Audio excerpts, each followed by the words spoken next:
substantial transformation first came across my radar maybe a decade ago, and I had to research it, and it was really hard to find information on it back then. I think after about 2 hours of Googling, I found a PDF from Department of Transportation or something.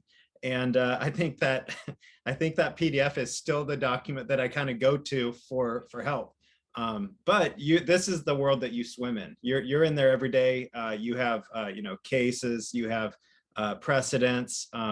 So yeah, what if you don't mind giving kind of if somebody doesn't really know what substantial transformation is and why it comes about, just a definition that your office that you go by, and then also just some general pointers on somebody that has to navigate that process and they kind of don't know where to start.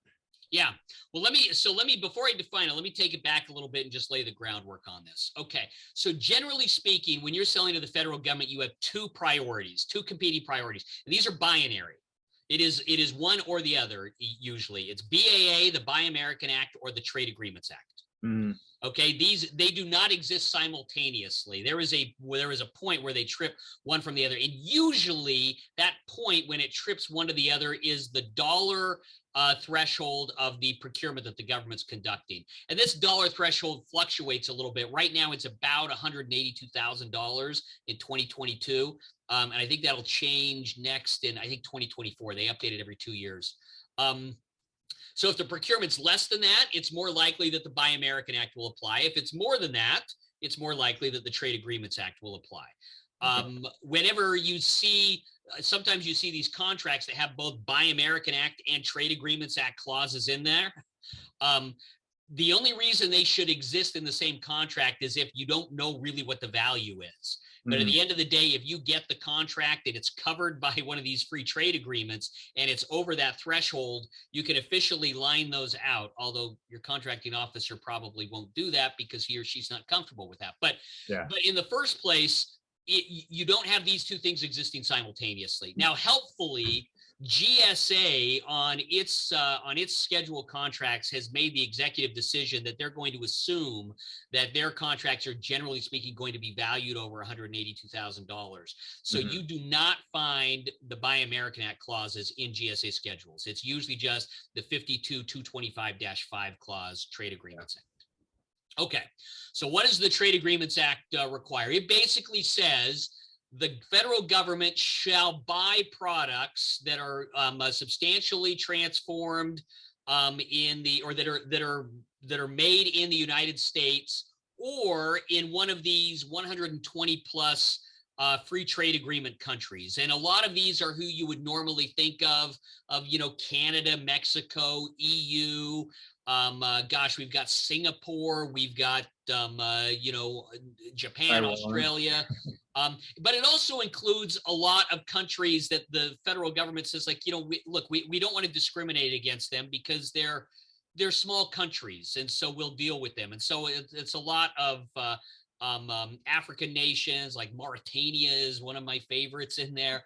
But there's about 120 countries in addition to the United States that if a product is substantially transformed in this location, then it can be delivered to the federal government. If it's not on this list of countries, then the statute says thou shalt not buy, federal government. And generally speaking, what that means is the government pushes that to vendor and says, you vendor, thou shalt not sell. You need to help me, the government customer, be compliant by not selling me these things. And there you go. Importantly, China, India, Brazil, not approved countries here, not designated countries under the Trade Agreements Act. Now, on China, there's an interesting little wrinkle in there. The Hong Kong and Taiwan are approved designated countries. And we can debate the merits of the one China policy, but the truth of the matter is that the United States has separate trade agreements with Hong Kong and with Taiwan. And as long as those agreements are in place, they're going to be approved countries. So China mainland prohibited, Hong Kong, Taiwan, those are acceptable. So it's important to make sure that you know where the country is from. Okay, so then the next question is, where is it substantially transformed? This is what you get to. And so it's the question of, it's really a holistic question because it doesn't look at any one single process step. It doesn't necessarily look at any one single component. It looks at the end product that is being bought, and then it requires you to back that a little bit through its manufacturing process and find out where was this thing, where did it go through a meaningful process that was applied to these components or material parts that resulted in an end product with a name, character, and use different from these constituent component parts. Hmm. And unfortunately, there's a little bit of alchemy in there, right? Because it's rarely a single question. And so when I help clients, we kind of have to go back through the supply chain and figure out, okay, where did your components come from? What are you doing? Tell me about the steps. How modular is it? You build into sub-assemblies and then you integrate these, and where are these steps taking place, and where's the firmware installed, and as you alluded to. And each of those things kind of become part of the mosaic picture to kind of assess as to whether or not it is a substantial process or a meaningful process that is occurring to change the nature of this this content. It's often considered more. The other phrase that you hear kind of in opposition to this is mere assembly, saying substantial transformation is more than just mere assembly. But it's also sometimes hard to know kind of when and where exactly does this happen.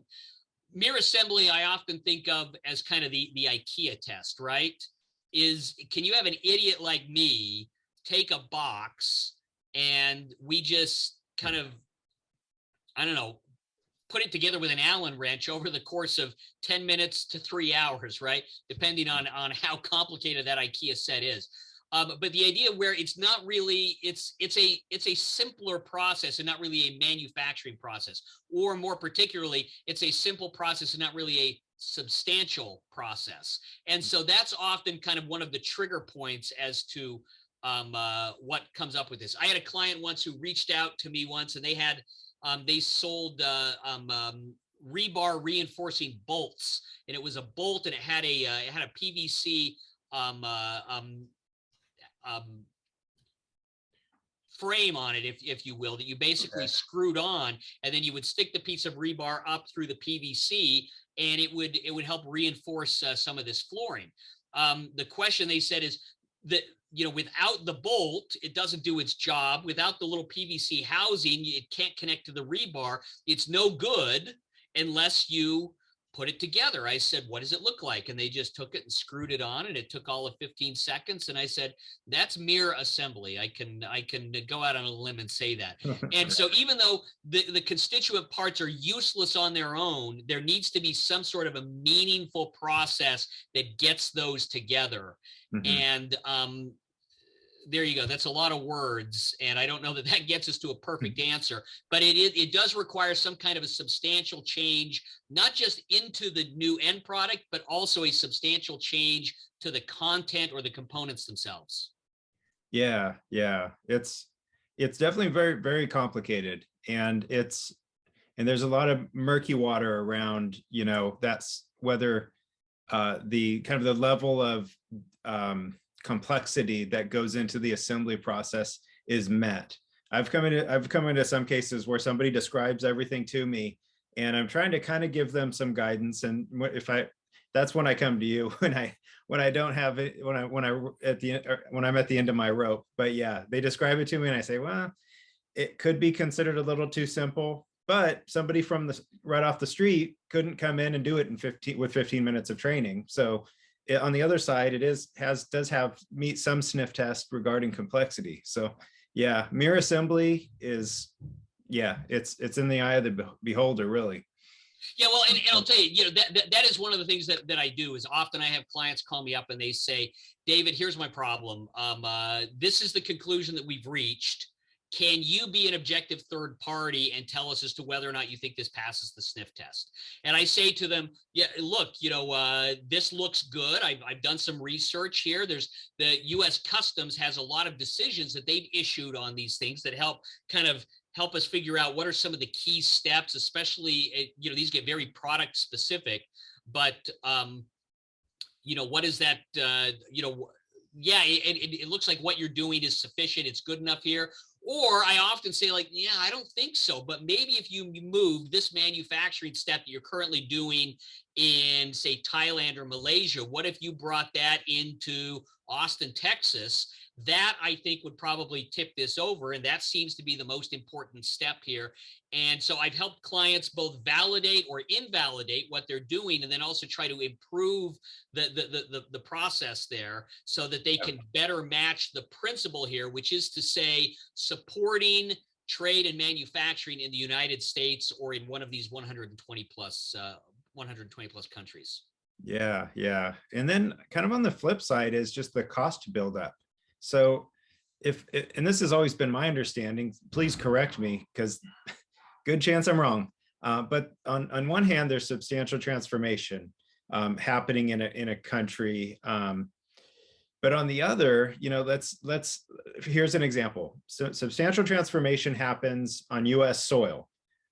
But if you do a cost buildup, it's 60% Chinese, the components and all anything that goes into it, 60% Chinese and 40% US. So passes the substantial transformation, but on the cost buildup side, doesn't pass as a majority US dollar, cost made product.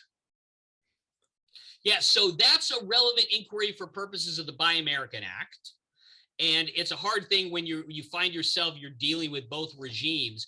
But the wonderful thing about the Trade Agreements Act, the Trade Agreements Act actually doesn't care about cost of components or content or really where it came from. And I put the caveat on there is sometimes the government cares about where it came from for like security reasons and quality reasons. Right. But for purposes of the Trade Agreements Act, look, the truth of the matter is I could have 100% Chinese content that I bring into the United States and I substantially transform it in the United States and then deliver that to the government. The government is just fine on that because again, it's that substantial transformation that has taken place. So the kind of relative content requirement, at the end of the day, it's the U.S. based or the free trade agreement country based manufacturing that sanitizes, frankly, all of that content.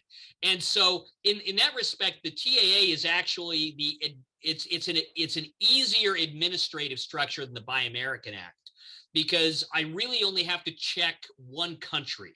And that's my country of final manufacturing. And it is a rare thing where I have to, dig into the supply chain to figure out where these things are from, because usually it doesn't matter. If what I'm doing is bringing everything into the United States and substantially transforming it here, then I'm good.